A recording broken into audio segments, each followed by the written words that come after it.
Saya gampang, yang mau percaya nggak percaya sabodeteing, bagi saya nggak ada urusan, saudara. Saya cuma bisa doain yang mau ikut Ibnu Hajar, yang mau ikut Syekhana Khalil, yang mau ikut Kiai Nawawi Al-Bantani, yang mau ikut ulama-ulama besar An-Nabhani, Murtada Az-Zabidi, Abu Yazid Muhammad bin Al-Maliki, yang mau ikut sama mereka, ikut pendapat mereka, mudah-mudahan dikumpulkan sama mereka di akhirat. Yang ikut Imad, Fuad sama Gufron, mudah-mudahan dikumpulkan sama mereka di akhirat. Udah selesai, nggak usah ribut. Seseorang yang menisbahkan diri kepada sebuah nasab, atau manusia, orang-orang menisbatkan dia kepada nasab itu, dihitung itu artinya alla yu'aridahuma ma yuwarrisu tuhmatan. Disyaratkan tidak adanya penentang, tidak adanya dalil yang membantah ma yuwarrisu tuhmatan waribatan, yang akan melahirkan kecurigaan dan keraguan. Betul atau tidak? Mau ngapain ribut urusan begini, saudara? Urusan biar kumpul sama mereka di akhirat. Mau lo kumpul buat beret di akhirat? Udah selesai, saudara. Ini kalau udah nabrak ulama sedunia ditantangin, semua ulama yang bilang dituduh macam-macam. Surah dan istifadah itu tidak boleh ada penentang. Harus disyaratkan adamul mu'arid, tidak adanya dalil yang menentang. Kalau ada dalil yang menentang, maka surah istifadah ini gugur. Gila itu kalau sudah berpendapat dengan pendapat yang tidak dikatakan oleh ulama manapun, saudara. Jadi orang pendapat syam yang nabrak semua ulama itu bukan keren, gila, saudara. Jelas atau tidak? Jangan dianggap keren nabrak semua ulama, itu gila, kata ulama, saudara. Ustaz Idrus Ramli mengutip bab yang ada di dalam kitab Al-Bukhari, bahwa Nabi besar Muhammad SAW mengatakan, saya disusui oleh Suwaibah, dan itu adalah surah dan istifadah. Kemudian Nabi Muhammad menerima daripada surah istifadah itu. Betul, selama tidak ada yang menentang. Sekarang saya tanya itu sama Kiai Ma'ruf Khajin, Ustaz Idrus Ramli, ada tidak yang menentang bahwa Suwaibah menyusui Nabi Muhammad? Tidak ada. Maka karena tidak ada dalil yang menentang, baik dari sisi sejarah maupun dari hadis-hadis, bahwa Suwaibah menyusui Rasulullah, maka itu sudah sah surah istifadah, karena tidak ada yang menentang. Maka oleh karena itu hati-hati. Saya pengen ingatkan di sini, saudara. Stop polemik ini, saudara. Sadar atau tidak sadar, kalau yang namanya ilmiah nggak ada begitu. Nonton ulama sedunia menganggap nyambung, saya akan tetap nyambung, nggak akan berputus. Kemudian menyebarkan di mana-mana. Nggak ada yang namanya ilmiah seperti itu. Jika ada yang menentang surah istifadah itu, misalnya ada orang yang hidup di zaman Nabi mengatakan, ya Muhammad, apa yang dikatakan orang tentang bahwa engkau disusui oleh Suwaibah itu tidak benar, maka surah istifadah itu ditolak. Ilmiah itu kayak Imam Syafi'i. Imam Syafi'i, ra'yu shawab yahtamilul khata', ra'yu ghairi khata' yahtamilul shawab. Imam Syafi'i mengatakan pendapatku benar, pendapat orang lain mungkin saja salah dalam masalah tersebut. Pendapat orang lain salah, tapi bisa saja benar, kata Imam Syafi'i, saudara. Itu ilmiah. Itu baru ilmiah. Tapi kalau udah nantang, semua ulama sedunia ditantang, bahkan ulama-ulama yang dia jadikan rujukan itu ikut menyalahkan dia. Sayyid Mahdi Rojai, Syekh Ibrahim bin Mansur, Khalil Ad-Dailami, itu ulama-ulama yang dia jadikan rujukan. Ulama-ulama itu begitu dikonfirmasi, semuanya menyalahkan dia, saudara. Ulama sedunia ditantang.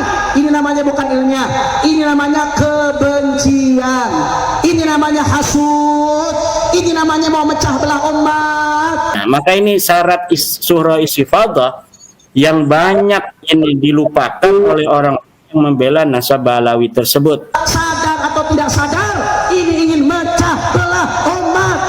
Habaib sama kiai mau diadu domba. Selama ini habaib dan kiai hubungannya indah, sudah ditunjukkan para pendahulu kita, bahkan sampai terakhir kemarin hubungannya indah. Kalau habaib kiai bersatu, maka umat akan bersatu. Kalau umat bersatu, kemaksiatan akan hilang. LGBT, judi, narkoba, minuman keras akan modal semuanya, saudara.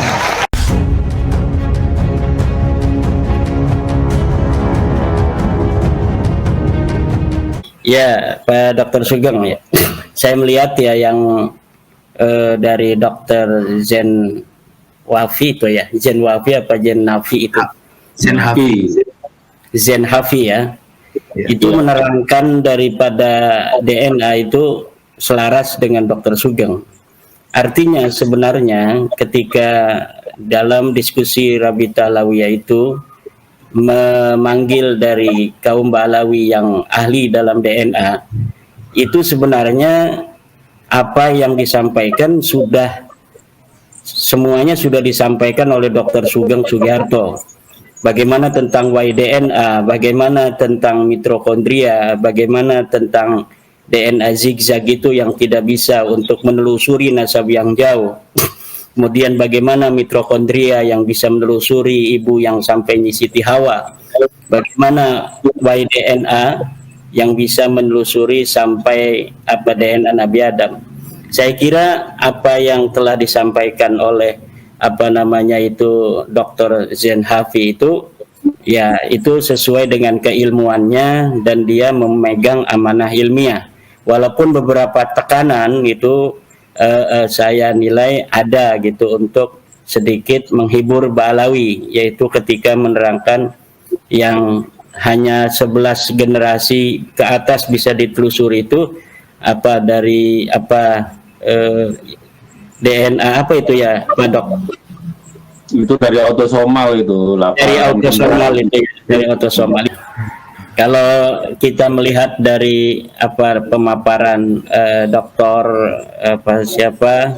Zain Hafi itu dengan berbagai macam para pembicara yang ada di Rabita Alawiyah kemarin, itu rasanya sudah lengkap semua itu. Pertama dari DNA, apa yang selama ini dipaparkan oleh Dr. Sugeng terkonfirmasi juga bahkan oleh seorang ilmuwan dari Ba'alawi.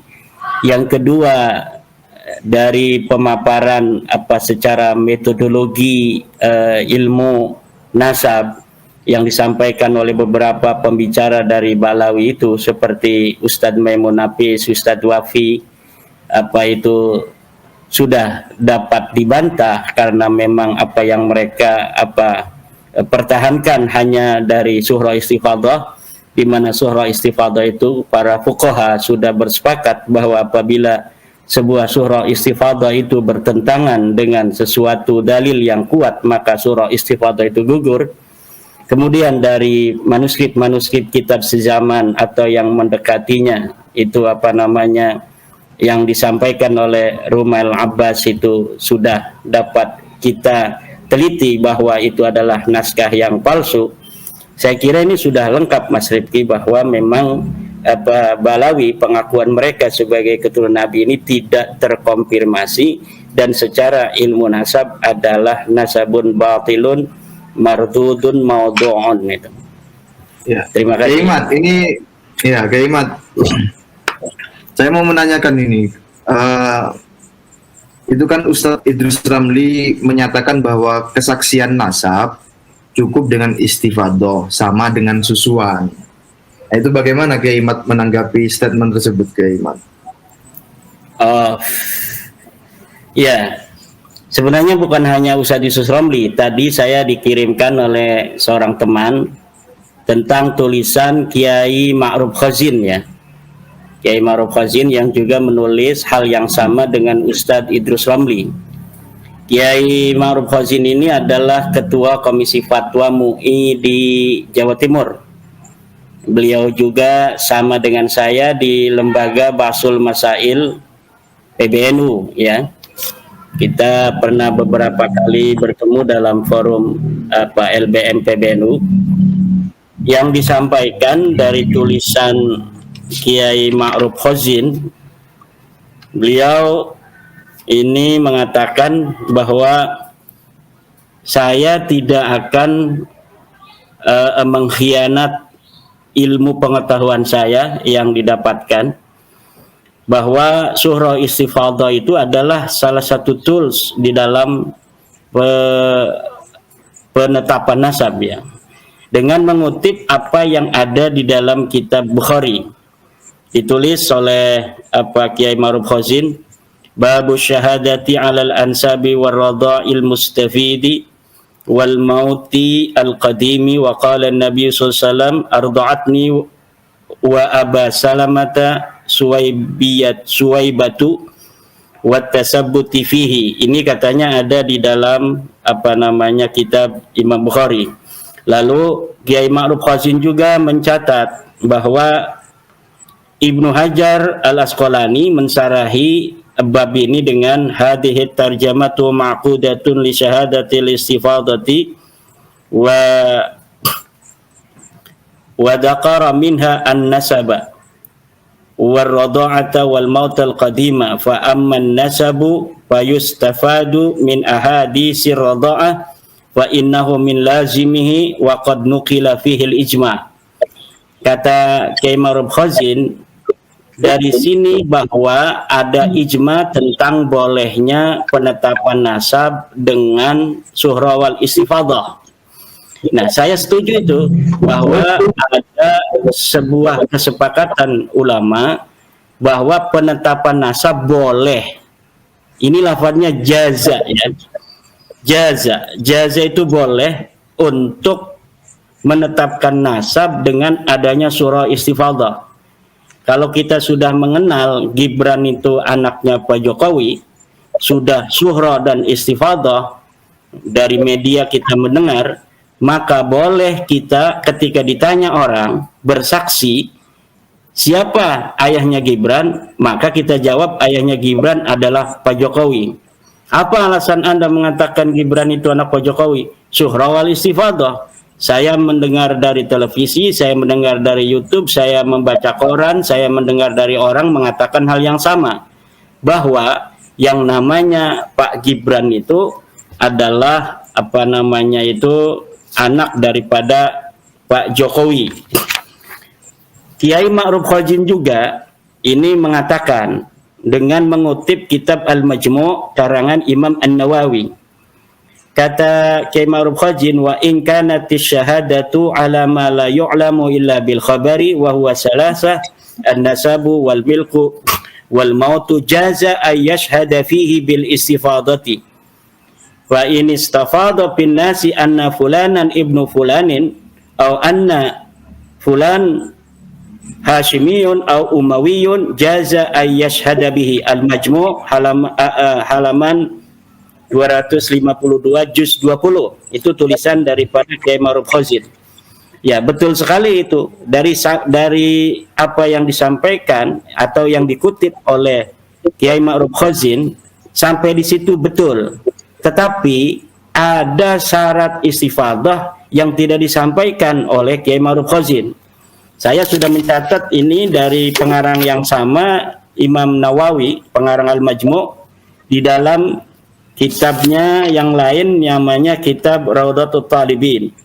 Di dalam kitab Raudatul Talibin, Imam An-Nawawi mengatakan wa yu'tabaru ma'an tisabi syakhsi wa nisbatin nasi alla yu'aridahuma ma yuwarrisu tuhmatan wa ribatan walau kana al-mansubu ilai hayyan wa ankara lam tajujis syahadatu wa in kana majnunan jazat ala sahihi kama law kana mayitan. Falau ta'ana ba'dun nasi fi dhalika an-nasabi hal yamna'u jawaz syahadati wajhani asahuhuma na'am ikhtilal adh-dhann. Bahwa memang betul nasab itu dihitung bersama dengan seseorang yang menisbahkan diri kepada sebuah nasab, atau manusia, orang-orang menisbatkan dia kepada nasab itu, dihitung itu artinya alla yu'aridahuma ma yuwarrisu tuhmatan. Disyaratkan tidak adanya penentang, tidak adanya dalil yang membantah ma yuwarrisu tuhmatan wa ribatan, yang akan melahirkan kecurigaan dan keraguan.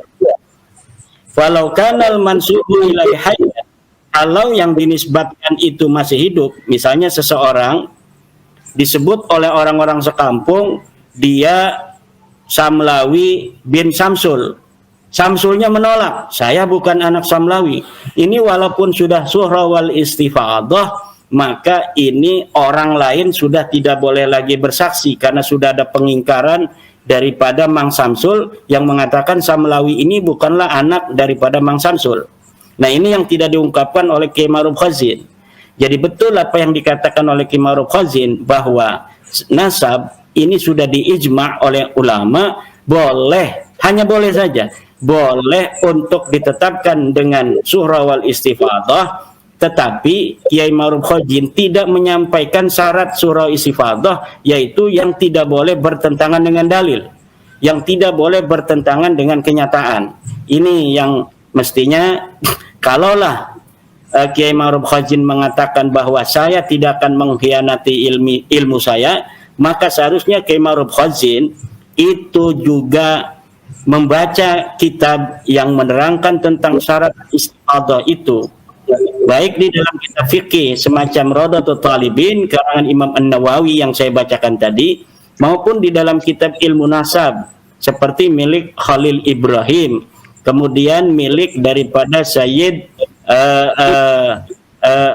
bin Haidar, Husain bin Haidar Al-Hashimi, yang menyatakan bahwa surah dan istifadah itu tidak boleh ada penentang, harus disyaratkan adamul mu'arid, tidak adanya dalil yang menentang. Kalau ada dalil yang menentang, maka surah istifadah ini gugur. Ini ya, mudah-mudahan ini bisa didengar oleh Kiai Ma'ruf Khazin, Kang Mas Rifki, juga oleh Ustadz Idrus Romli yang sudah saya dengar itu dalam sebuah YouTube.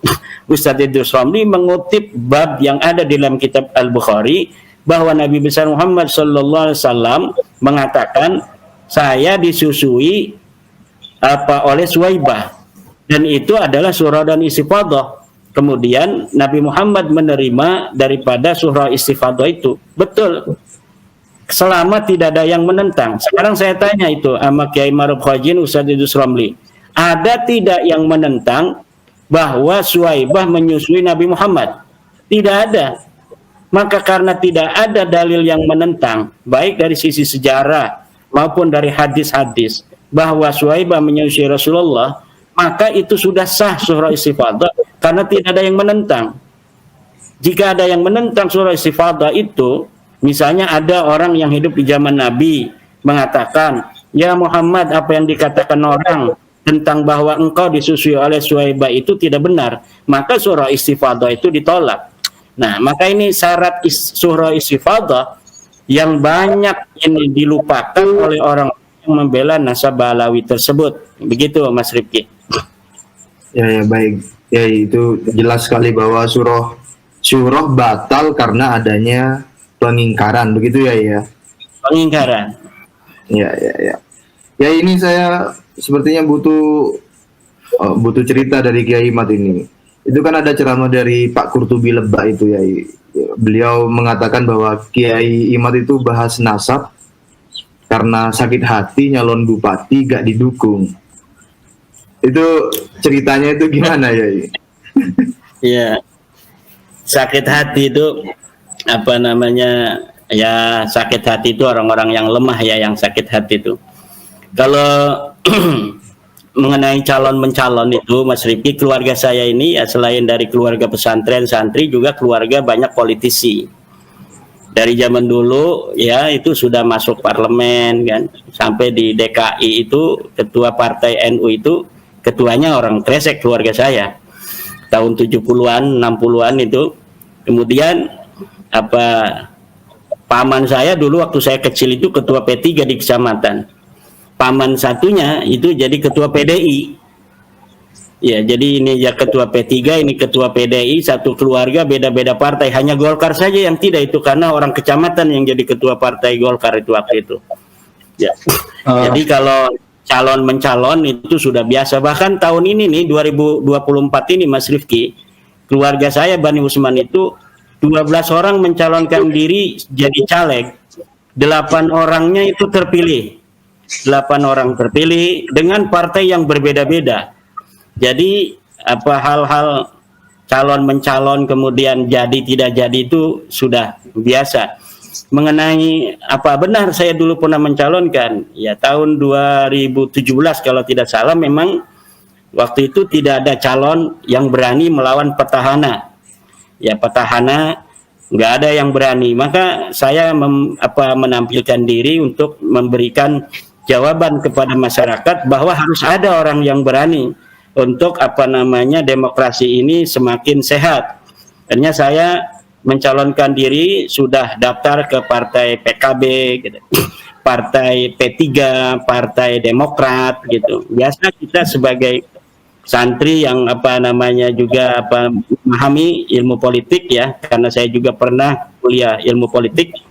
Itu kemudian kita mengadakan silaturahmi ke berbagai macam komunitas, ke tokoh-tokoh komunitas, ke kiai, ke para tokoh-tokoh masyarakat, termasuk kepada Pak Qurtubi itu, ya kan. Kemudian orang yang mencalonkan diri yang memang harus sering soan-soan kepada para tokoh untuk mendapatkan dukungan politik kan. Nah, kemudian ada syarat-syarat tertentu ya, misalnya tadi seperti yang diucapkan itu juga ada yang lainnya juga ada syarat nanti Tangerang harus bersyariah. Ya, karena saya ini kan dari keluarga besar NU. Dari kecil itu adalah lingkungan Nahdlatul Ulama ya, paman-paman saya itu dari Tebu Ireng. Kemudian kita diajari agama itu agama yang substansialisme, bukan agama formalisme, di mana simbol-simbol keagamaan itu tidak terlalu penting daripada isinya. Yaitu yang ditanamkan oleh ajaran-ajaran Nahdlatul Ulama.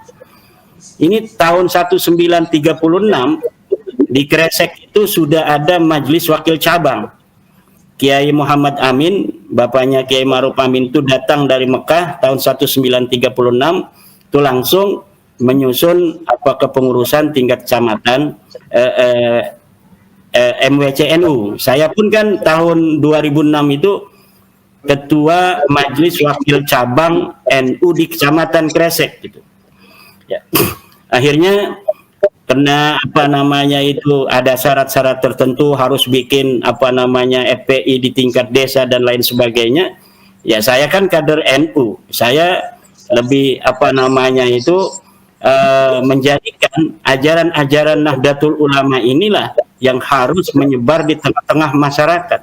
Karena ajaran Nahdlatul Ulama adalah ajaran-ajaran yang telah terbukti sebagai ajaran yang mampu membawa keberagamaan di Indonesia seperti sekarang ini.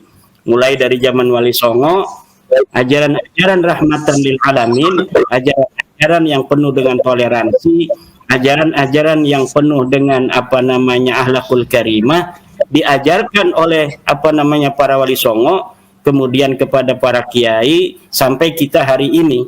Jadi saya lebih mengedepankan bagaimana ajaran-ajaran Nahdlatul Ulama di kampung saya ini untuk semakin menyebar.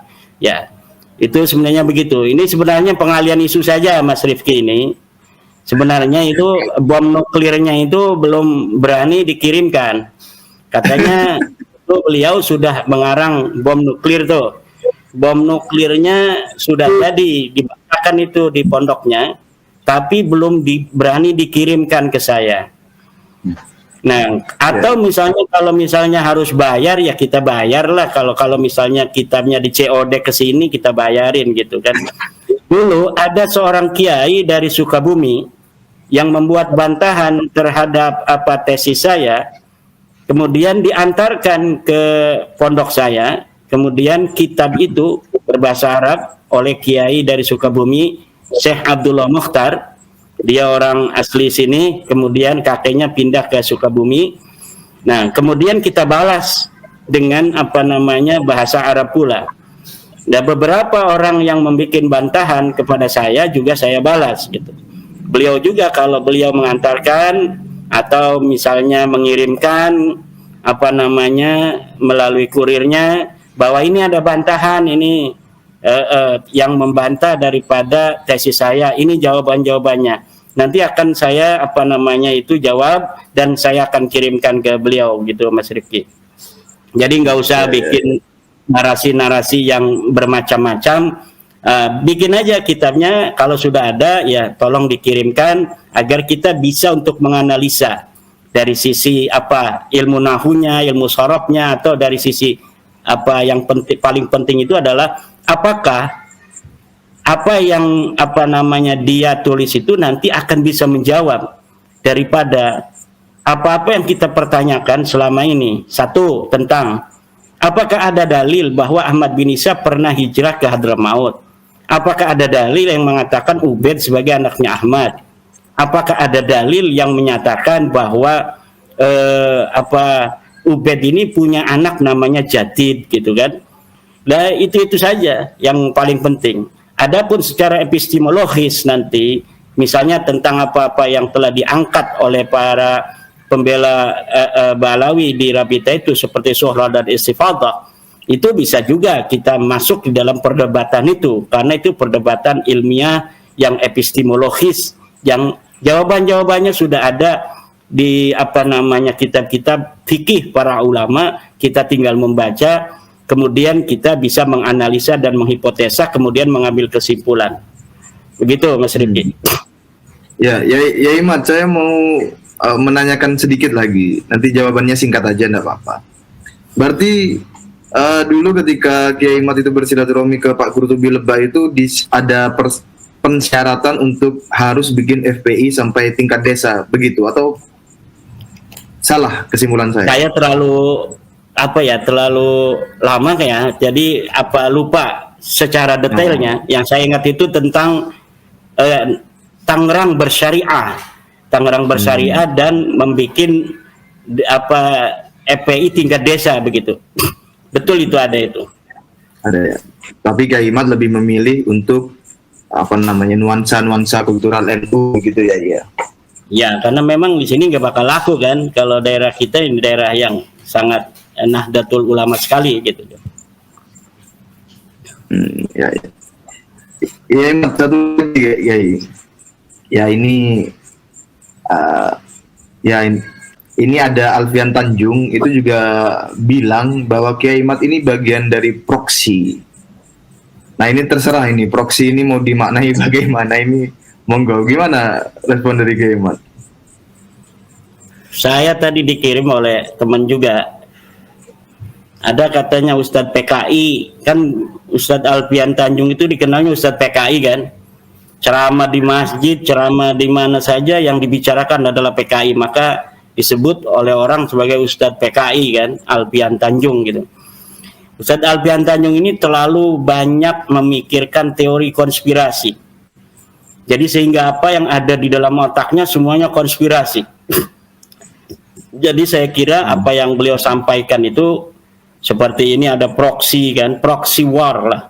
Lebih lengkapnya proxy war. Karena kalau proxy saja itu bisa alat-alat di internet kan.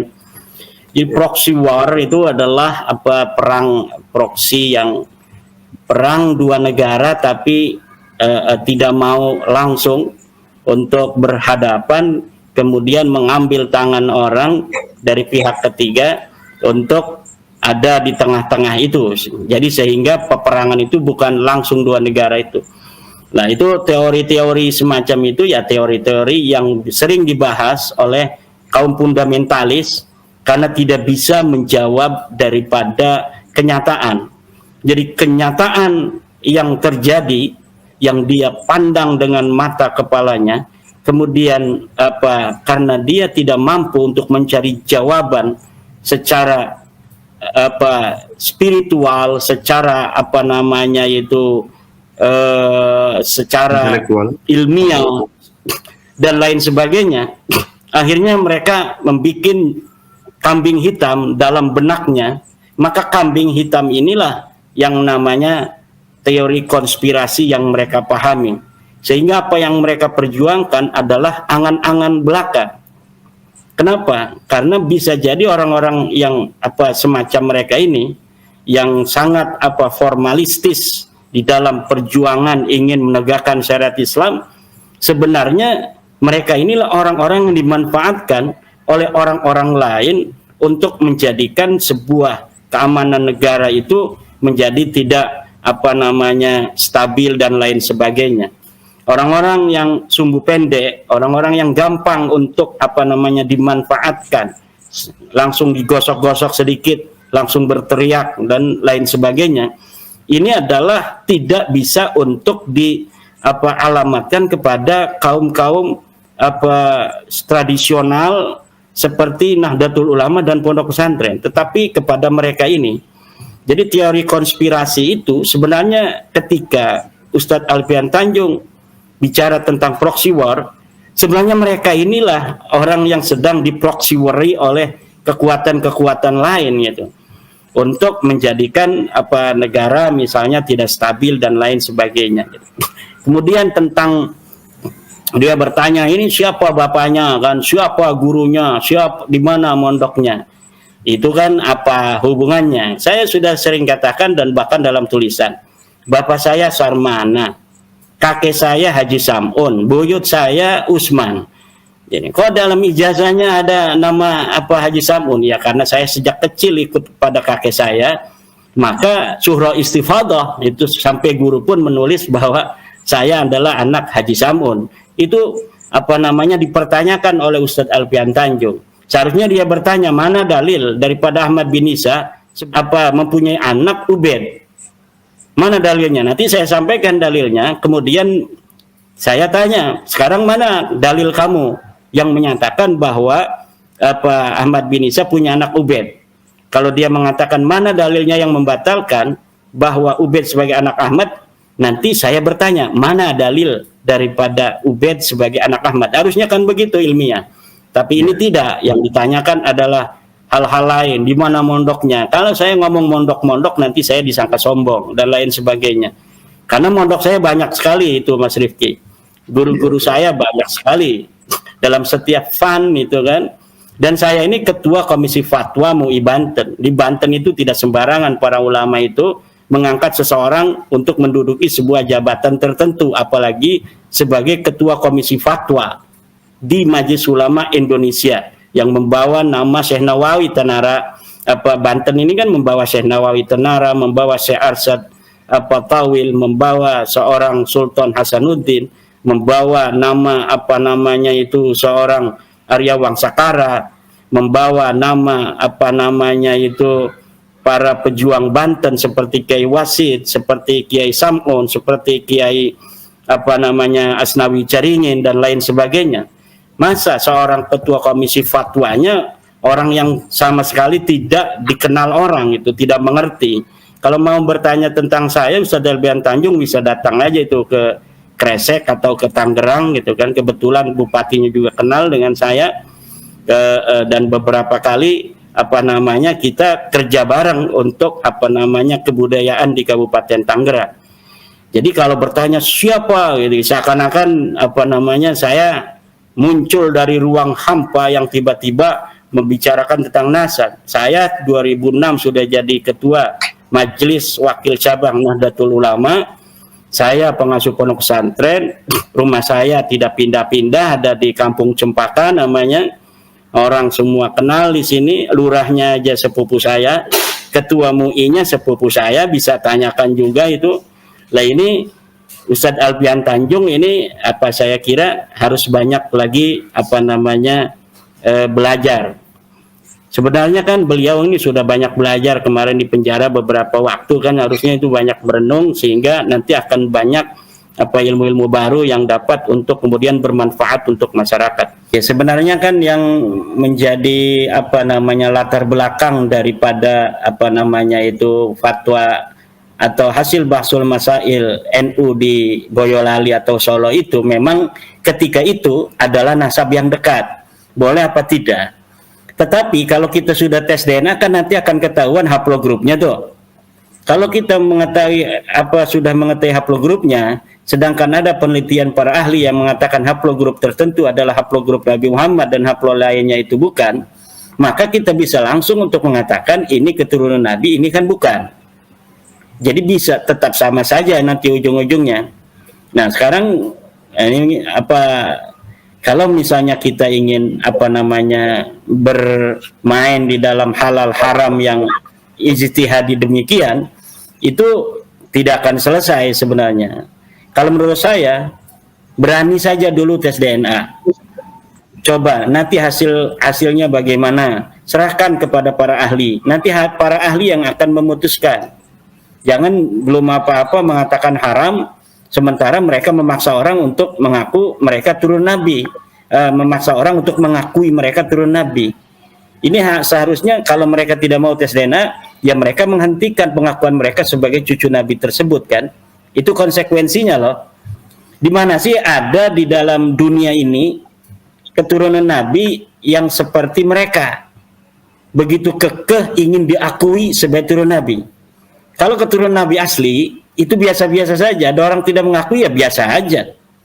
Kayak misalnya kemarin saya ada yang ngomong itu Kiai Maduddin belum jelas nasabnya ke Sultan Hasanuddin, ya biasa-biasa aja saya. Kenapa?